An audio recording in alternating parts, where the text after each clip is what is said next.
보라, 처녀가 잉태하여 아들을 낳을 것이요 그 이름을 임마누엘이라 하리라. 번역하면 하나님이 우리와 함께 계시다 하는 뜻이니라. 이 말씀을 읽을 때마다 생각나는 이야기 하나가 있습니다. 지금은 예능교회라 그렇게 부릅니다마는 처음 이 교회가 설립될 당시에는 연예인 교회라 그렇게 불렀습니다. 설립자는 고 하용저 목사님이십니다. 배우, 탤런트, 가수, 코미디언들이 예수를 믿으면은 복음을 전하는데 영향력이 있겠다 생각해서 이 교회가 설립이 되어졌습니다. 그래서 연예인들이 모여서 성경을 공부하는데 이 본문을 공부하게 되었습니다. 오늘 본문, 이스라엘 백성들이 범죄하고 타락하여 아수르의 침공을 받습니다. 말발굽에 짓밟히고 잔인하게 핍박을 받습니다. 백성들이 살려달라 애원합니다. 이때 하나님의 응답, 말씀이 들려옵니다. 그렇다면은 살려주겠다든지 네가 포로로 끌려갈 테니까 좀 기다리라 하시든지 그럴 터인데, 보라, 처녀가 잉태하여 아들을 낳으리니 그 이름이 임마누엘이다. 엉뚱한 말씀을 하신단 말이에요. 앞뒤가 맞지를 않아요. 엉뚱한 것 같고 앞뒤가 맞지 않는 것 같은 말이 안 되는 이 말씀 속에 진리가 있더라고 하는 거죠. 인간의 문제가 많아도 결론은 한 가지입니다. 죄의 문제입니다. 해결점이 많이 있는 것 같지만 결론은 하나입니다. 구원입니다. 예수님을 통한 인간의 구원, 이게 대답이라고 하는 거죠. 하나님께서 창세기가 펼쳐지면 우리에게 알려주는 소식이 있습니다. 우주 만물을 창조하고 그 가운데 에덴 동산을 만듭니다. 이 지구촌, 이 우주를 누구에게 선물로 할까? 그래서 아담과 하와, 사람을 빚어 만듭니다. 하나님께서 함께 사시겠다고 하는 거지요. 근데 아담과 하와가 하나님의 말씀을 듣고 하나님과 교제해야 되는데 마귀의 말을 들어요. 마귀와 교제를 해요. 그래서 에덴 동산에서 쫓겨나게 되는 것입니다. 이때부터 인간은 하나님과 함께 할 수가 없었던 겁니다. 모든 인간의 불행이 여기서 시작이 되어지는 것입니다. 하나님과의 관계가 깨진 것, 우리가 하나님 앞에 나아갈 수 없는 것, 하나님께서 우리에게 주시는 은혜와 복을 누릴 수 없는 것, 이게 인생의 문제더라고 하는 거지요. 그러나 하나님께서는 인간을 버려두지 아니하시고 하나님이 당신의 백성을 선택하여 부르시기로 작정을 하십니다.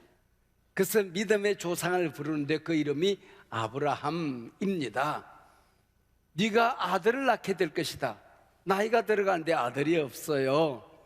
이 아들을 통하여 오고 오는 세대에 인류를 구원한 메시아가 태어날 것이다. 그렇게 말씀을 합니다. 그런데 아들이 안 태어나는 거예요. 10년, 20년, 25년 동안 아무런 응답이 없습니다. 그런 사이에 아브라함과 아내 사라가 할아버지가 되고 할머니가 되었습니다.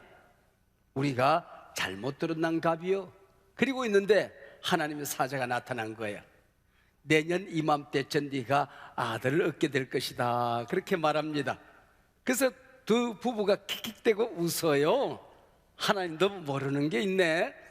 우리 애기 못 낳는데, 우리 할아버지가 됐는데, 나 할머니인데. 그때 하나님께서 그걸 미리 아시고 말씀하세요. 너 웃었다. 내가 누구냐? 나는 전능한 하나님이야. 내 이름이 엘샤다이야. 우리가 이 땅에 살아가게 될 때에 내가 할 수 있는 모든 것이 끝날 때가 있어요. 하나님은 그 자리에서 함께 한다는 것입니다. 인간이 할 수 없는 일을 하나님이 하실 때에 함께하는 하나님, 임마누엘이 되는 것입니다. 엘샤다이, 이 하나님의 은혜로 태어난 아들의 이름이 이삭이라고 하는 겁니다. 이 아들이 태어났는데 아브라함이 너무 큰 인물입니다. 이삭이 낳은 아들 야곱은 너무 꾀가 많아요.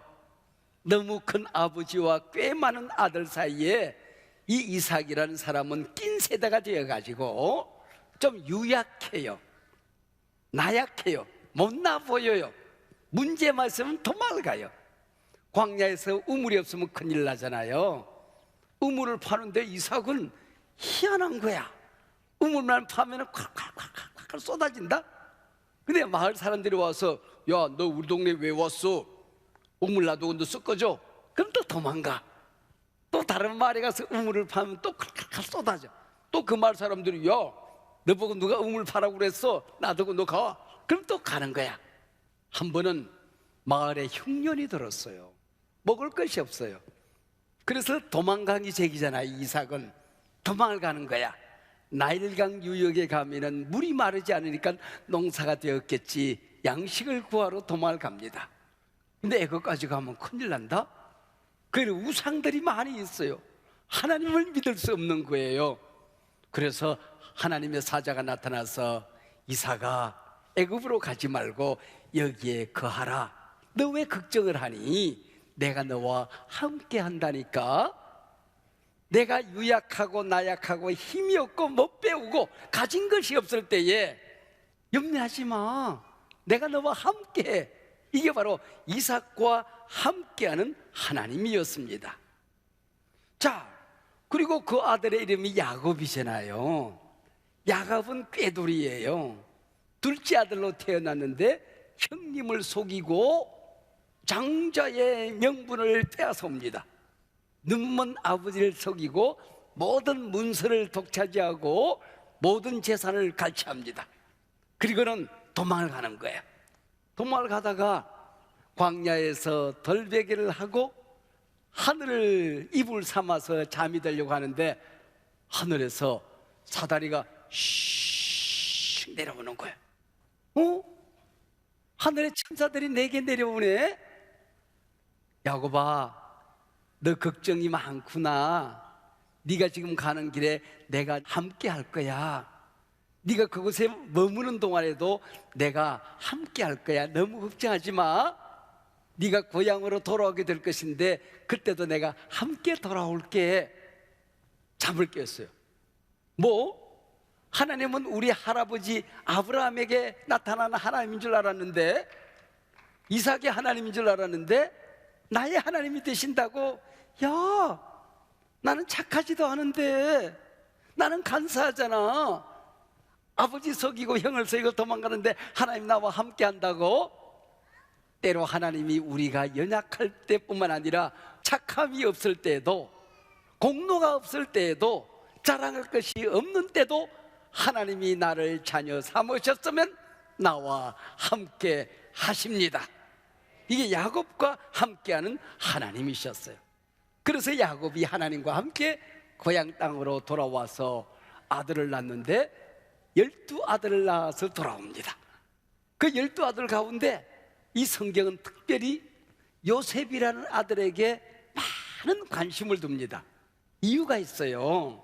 나중에 애굽에서 큰 민족이 되어서 광야로 나와서 가나안 땅에 들어가 예수님이 태어나는 구원의 민족이 되잖아요. 그러려고 하면은 출애굽 이전에 있어야 될 게 있다. 입애굽. 애굽에 들어가야 나오는 게 있지. 그래서 입애굽의 영웅이 되는 겁니다. 요셉은 꿈을 꾸었어요. 나일강 유에 가서 좋은 사람이 되는 꿈을 꾸었어요. 아버지 심부름으로 양치는 형들을 만나러 갑니다. 근데 형들이 요셉을 미워했던 거예요. 그래서 장사꾼에게 노예로 팔아버립니다. 그리고는 장군의 집에 들어가서 노예로 살아가요. 거기서 착하게 살다가 죄를 짓지 않았다는 것 때문에 모함을 받아서 감옥에 들어가요. 동치미 안 먹었다는 것 때문에. 그래서 감옥에 들어가게 되는데 감옥에서 장관들을 만나요. 장관들과 친하게 지냈어요. 요셉의 학위가 하나 있다. 꿈 해석하는 학위가 있었던 거야. 그래서 꿈을 잘 해석을 해서 장관한 사람이 감옥에서 풀려납니다. 장관님, 밖에 나가면 내가 얼마나 억울하게 감옥에 돌았는지 전해주세요. 그래서 기대를 했어요. 그랬더니 성경은 이 장관이 나가자마자 요셉을 잊었더라 그랬어요. 잊혀졌어요. 그런데도 성경에 보면은 노예로 팔려갈 때에도, 남의 집에 머슴살이 할 때에도, 감옥에서 고생할 때에도, 요셉이 잊혀져서 외로울 때에도 계속해서 성경에 기록되는 말씀이 있습니다. 여호와 하나님이 요셉과 함께 하셨더라 그랬어요. 아무도 요셉을 도와주지 않았지만은 하나님이 함께 하니까 전 세계를 지배하고 있던 애굽 왕국의 총리 대신이 되어서 그 당시 세계 경제공황, 이 어마어마한 흉년을 이겨내는 역사에 남는 인물이 되는 것입니다. 여러분, 우리 아버지 빽이었고 가문의 빽이었고 세상에 잘난 사람들의 빽이 없지만은 하나님이 여러분과 함께 하면 여러분의 꿈은 이루어집니다. 가는 길이 열립니다. 하나님의 계획은 반드시 여러분을 통하여 이루어지게 될 줄로 믿습니다. 이게 임마누엘, 요셉과 함께하는 하나님이었다고 하는 것입니다. 창세기가 끝이 납니다. 아브라함과 이삭과 야곱과 요셉의 이야기가 창세기의 전부입니다. 창세기 끝나면 그 다음에 어떤 성경이 나타날까요? 출애굽기가 나타나요. 이 출애굽기는 모세가 이스라엘 백성들을 광야를 여행하고 가나안 땅에 들어가는 여호수아와 함께 가나안 땅을 정복하는 이야기예요. 그게 보면 역시 하나님이 함께 한다는 많은 일들이 일어나요. 너무너무 밤에는 추워요. 하늘에 불기둥을 띄워서 추위를 막아주어요. 광야에는 태양이 장렬해서 길을 갈 수가 없어요. 구름 기둥을 띄워서 이스라엘 백성들을 보호하는 것입니다. 먹을 게 없어요. 근데 하늘에서 양식이 내린다? 이게 만나라고 하는 거예요. 홍해가 갈라져요. 요단강이 갈라져요. 가나안의 많은 부족들을 정복하는 과정에 하나님이 함께 하셔서 승리하게 하셨더라고 하는 것입니다. 우리가 인생 여정, 천국 가는 이 어마어마한 여행, 나 혼자 세상을 살아가는 것 같지만은 하나님이 함께한다. 임마누엘, 내가 너와 함께한다는 약속을 하고 있는 것입니다. 가나안 땅에 들어갔는데 부족들이 이스라엘 백성들을 괴롭혀요. 어떨 때는 힘센 삼손이 나타나서 백성들을 구원했어요. 한 번은 미디안이란 나라가 이스라엘을 굉장히 괴롭혔어요. 근데 나라를 구원할 정치가도 장군도 없던 정말 어려운 때에 이 기드온이라는 겁쟁이가 하나 있었다. 미디안 사람들이 와서 빼앗아갈까 싶어서 나락단을 밤에 굴 속으로 끌고 들어와서 거기서 나라가를 까고 있었어요. 위축되고 주눅이 들어가지고 그때 하나님의 천사가 나타났어요. 기드온에게 나타나서 야, 이 못난 찌질아 그래야 되는데 위대한 용사요 그런단 말이에요. 화가 났어요. 내가 이렇게 숨어서 타작하는데 날 보고 위대한 용사라고요? 큰 용사라고요? 그러면은 왜 네가 위대한 용사인지를 설명해야 될 텐데 하나님의 천사가 뭐라고 그러는 거 아니? 하나님이 너와 함께 한단다 그래요. 하나님이 함께 한다고요? 출애굽 과정 속에 구름 기둥 불기둥이 떠오르고 만나가 내릴 때는 하나님이 함께 하는 걸 우리 조상들이 알았어요. 근데 하나님이 함께하는 이 백성들이 이렇게 고생을 할 수가 있어요? 하나님의 백성이 이런 어려움을 겪을 수 있단 말이에요. 왜 하나님이 안 도와주세요? 네가 너희 백성을 구원하려무나.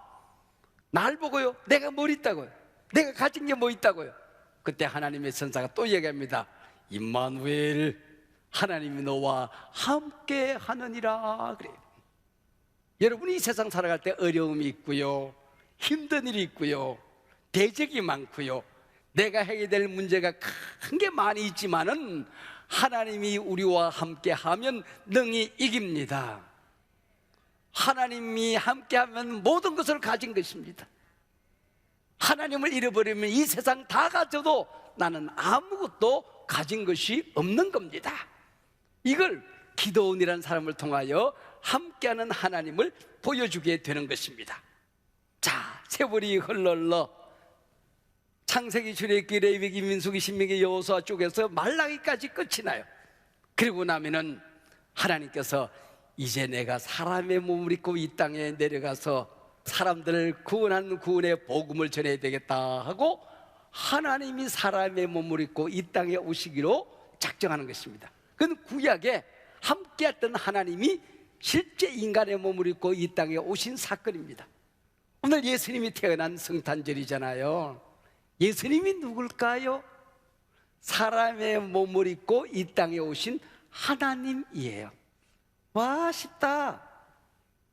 금년은 2022년 성탄절이에요.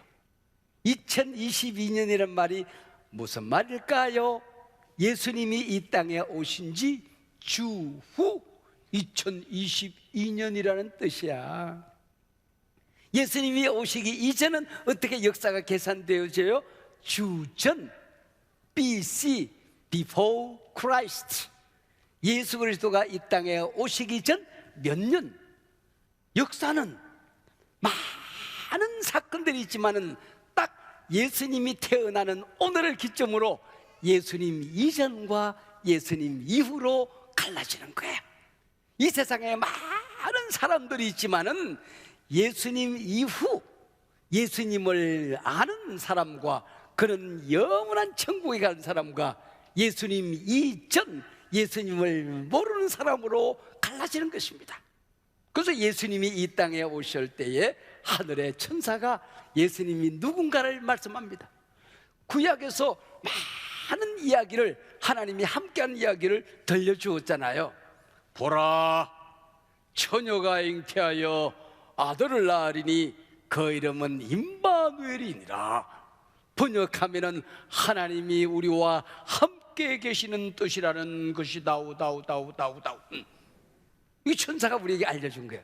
우리가 예수를 믿고 나면은 신구약 성경을 믿어야 되는데 이 신구약 성경을 교리로 만들어서 요거는 꼭 믿어야 된다 하는 몇 가지 정통 교리가 있어요. 그 첫 번째가 뭔고 하니 신구약 성경은 하나님의 말씀이다. 그리고 이 말씀이 기록될 때는 성령의 감동에 의하여 기록된 걸 믿어야 된다. 성령의 영감설입니다. 예수님이 이 땅에 태어나는데 예수님은 하나님일까요? 사람일까요? 100% 하나님이시면서 100% 인간의 몸을 입고 이 땅에 오신 예수님의 신성과 인성을 믿어야 한다 하는 것입니다. 끝번에 예수님이 십자가에 달려 돌아가시며 우리 죄짐을 담당하시는데 정의를 위해서 돌아가신 것이 아니고 착한 일을 하시던 분이 억울하게 누명 쓰고 돌아가신 것이 아니고 우리의 죄짐을 지고 돌아가셨다. 예수님의 대속설, 이게 믿어야 되는 것입니다. 예수님은 이 땅에 오셨다가 승천하셨지만은 반드시 재림하신다. 예수님의 재림을 믿어야 된다는 것입니다. 마지막 때가 되면은 모든 사람들은 육체로 부활하여 하늘에 있는 나군의 영들과 함께 영혼이 합쳐져서 영원한 천국에 들어가는 육체적인 부활을 믿어야 한다 하는 겁니다. 거기에 더하여 마지막 한 가지, 하나님이 인간의 몸을 입고 이 땅에 오실 때는 원죄가 없는 구세주로 오시기 때문에 동정녀 탄생을 믿어야 된다 하는 것입니다. 이게 동정녀 탄생입니다. 보라, 처녀가 잉태하여 아들을 낳을 것이다. 번역하니, 번역한다는 얘기는 히브리어가 각 나라 말로 번역이 되었다는 것입니다. 영적으로 설명하면은 지금 신구약 성경에 쫙 임마누엘의 강물을 제가 지금 소개하고 있는데 이 모든 것이 그 사람의 형편, 그 나라의 처지, 각 가정의 문제, 그 사람의 꿈, 어떤 사람이 당하고 있는 온갖 시련, 고통, 각 사람의 형편을 따라서 번역하여 여러분에게 함께 임하게 되는 것입니다. 할렐루야. 병든 자에게 치료의 영으로 오십니다. 가난한 자에게 부유의 주님으로 오시게 되는 것입니다. 인생의 난제에 고통에 부딪힌 사람들 가운데 해결자로 오시는 것입니다. 길이 없는 사람들 가운데 길로 오시는 것입니다. 어둠에 헤매고 있는 사람들 가운데 빛으로 찾아오실 것입니다. 번역한즉 하나님이 우리와 함께 계시다는 뜻이니라. 할렐루야. 지난 3년 동안 바이러스로 인해서 지구촌이 굉장히 어려웠어요. 앞으로도 더 우리 지구촌을 깨끗하게 만들지 않으면, 우리 면역 체계를 건강하지 않으면 바이러스 때문에 인류가 큰 어려움을 겪을 수 있을 거예요. 우리 몸을 더 건강하게 만들고 지구촌을 깨끗하게 만들어야 해요. 이걸 위해서 우리 그리스도인들은 애를 써야 돼요. 그러나 염려하지 마세요. 하나님이 함께 하십니다. 할렐루야. 우크라이나 전쟁으로 인해서 핵전쟁이 되면 어떡하나 모든 사람들이 걱정하고 있어요. 여러분, 오늘 지구에 종말이 온다고 할지라도 하나님이 우리 아버지가 되시고 예수님이 우리 구세주가 되시기 때문에 우리 그리스도인들은 염려하지 않습니다. 걱정하지 않습니다. 할렐루야. 하나님이 우리와 함께 계시기 때문입니다. 한 재벌이 아들이 하나 있었는데 독자입니다. 이 아들이 경비행기를 타고 여행을 하게 되었어요. 근데 이 비행기가 추락을 했어요. 그래서 정부와 이 재벌이 수색대를 파견했습니다. 정글을 뒤지고 사막을 다 뒤져서 비행기 추락 지점을 알게 된 거예요. 조종사의 시신도 발견되어졌고 비행기의 잔해들도 다 수거가 되어졌습니다. 그런데 이 재벌의 아들의 시신이 없는 거예요. 그렇다면 혹시 낙하산을 타고 추락하는 지점에서 어디엔가 이 아이가 살아있을 수도 있겠다 하는 생각을 하게 된 거예요. 아무리 뒤져도 못 찾겠는 거예요. 그래서 정부와 이 아버지가 그 밀림 지역에다가 전 사막에다가 그 전단지를 살포하기로 했어요. 수백만 장의 전단지를 만들어서 큰 지역에 뿌렸어요. 거기다 뭐라고 쓸까? 사막에서 살아나오는 비결, 정글에서 견뎌내는 비법, 이런 걸 쓸까? 다 소용없는 일이었습니다. 딱 한마디, My son John, I love you, Daddy. 사랑하는 내 아들 존, 사랑한다 아빠가. 이 아이가 이 전단지 하나를 손에 들었습니다. 아빠가 나를 사랑해. 그러면 아빠는 나에게 반드시 찾아올 거야. 어떤 대가를 지불해도 나와 함께 하실 거야. 지치고 이제는 삶을 포기해야 된다고 생각할 무렵에 힘이 용솟음쳤습니다. 용기를 냈습니다. 얼마 후에 이 아들이 발견되어져서 살아서 돌아왔던 것이죠. 오늘 이 세상을 살아가며 힘든 일이 많으시죠? 어려운 일들도 많으시죠? 해결해야 될 과제는 많은데 나는 약하기만 하죠. 여러분, 하나님이 여러분과 함께 하십니다. 믿으시길 바랍니다. 하나님은 여러분을 사랑하십니다. 여러분, 오늘 목사님이 예수님 오신 성탄절에 창세기부터 시작을 해서 신구약 성경을 쫙 훑어 임마누엘의 구원의 물줄기를 소개했습니다. 신구약 66권 제일 마지막에 가면은 요한계시록이라는 책이 있다. 거기 보면 제일 마지막이 21장, 22장이에요. 목사님이 장례식을 치를 때마다 제일 마지막 장 요한계시록 21장이나 22장을 읽어요. 21장 3절에 보면은 그런 말씀이 나와요. 보라, 하나님의 장막이 사람들과 함께 있음에, 임마누엘. 하나님이 그들과 함께 계시리니 임마누엘. 그들은 하나님의 백성이 되고 하나님은 친히 그들과 함께 계시리니 임마누엘. 짤막한 한 절 속에 임마누엘, 함께라는 말이 3번씩이나 반복적으로 등장합니다. 우리말 성경 개역 개정판을 세워보니까 함께라는 단어가 1359번 나온다. 1359회에 하나님이 함께하는 강물줄기가 흘러서 그 함께하는 하나님이 오늘 탄생하셨습니다. 메리 크리스마스.